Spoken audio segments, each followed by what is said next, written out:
Hello everyone. आज की इस वीडियो में हम बात करेंगे लैक्टेशन की। तो देखिए लैक्टेशन में क्या बताया गया। After parturition and delivery of placenta rapid decrease in oestrogen and progesterone disinhibits prolactin. तो ये बताया गया कि पार्चुरेशन और डिलीवरी ऑफ प्लासेंटा के बाद ही एस्ट्रोजन और प्रोजेस्टेरॉन का कंसंट्रेशन कम हो जाता है, और जब इसका कंसंट्रेशन कम हो जाएगा तो ये डिसइनहिबिट कर देंगे प्रोलैक्टिन को। तो जब प्रोलैक्टिन का फंक्शन इनहिबिट नहीं रहेगा तो प्रोलैक्टिन क्या करेगा, इनिशिएशन ऑफ लैक्टेशन, तो लैक्टेशन इनिशिएट कराएगा।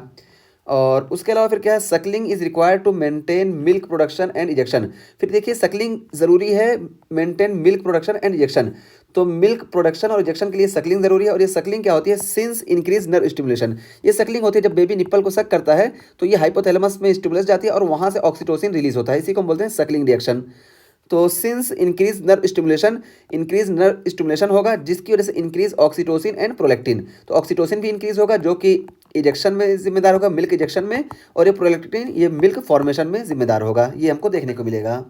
और उसके अलावा देखिए प्रोलैक्टिन के बारे में क्या बताया गया, induces and maintains lactation and decrease reproductive function.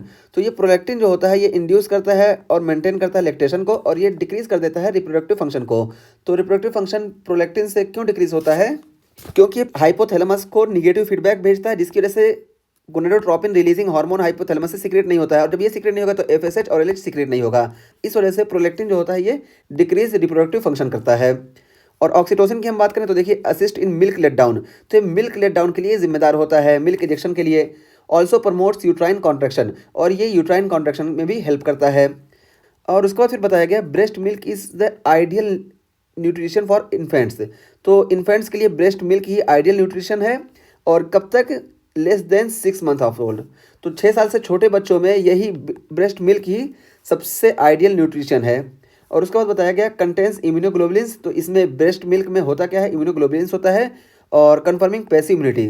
तो इससे इन्फेंट को पैसिव इम्यूनिटी मिलती है, और मोस्टली आईजीए होता है ब्रेस्ट मिल्क में।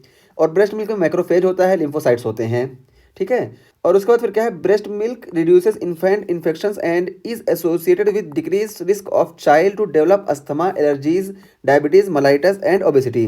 तो बता रहे हैं कि ब्रेस्ट मिल्क की वजह से देखिए क्या क्या फ़ायदे हैं। तो ये रिड्यूस करता है इन्फेंट इन्फेक्शन को, और and is associated with decrease risk of child to develop asthma. और इसमें देखिए चाइल्ड में अस्थमा के डेवलप होने के चांस जो होते हैं वो कम हो जाते हैं, जिसकी वजह से इन्फेक्शन भी यहाँ पे कम देखने को मिलता है। इसमें एलर्जीज भी कम हो जाएंगी, और डायबिटीज़ मलाइटिस के चांसेस भी कम हो जाएंगे, और ओबेसिटी के चांसेस भी कम हो जाएंगे ब्रेस्ट फीडिंग की वजह से। और देखिए फिर बताया गया guideline recommended exclusively breast fed infants get vitamin D and possibly iron supplementation. तो ये बताया गया कि जो सिर्फ ब्रेस्ट फीड करते इन्फेंट उनको विटामिन डी और पॉसिबल आयरन सप्लीमेंटेशन देना चाहिए। ये हो गया। और उसके बाद फिर क्या है, breast feeding facilitates bonding with the child. तो ये ब्रेस्ट फीडिंग जो है मैटरनल और चाइल्ड के बीच की बॉन्डिंग को जनरेट करता है। और उसके अलावा क्या है कि ब्रेस्ट फीडिंग और donating milk decrease risk of breast feed and ovarian cancer. तो ब्रेस्ट फीडिंग की वजह से या डोनेटिंग मिल्क की वजह से ओवेरियन कैंसर या ब्रेस्ट कैंसर के चांसेस ये कम हो जाते हैं। तो हमने आज की वीडियो में बात की लैक्टेशन की।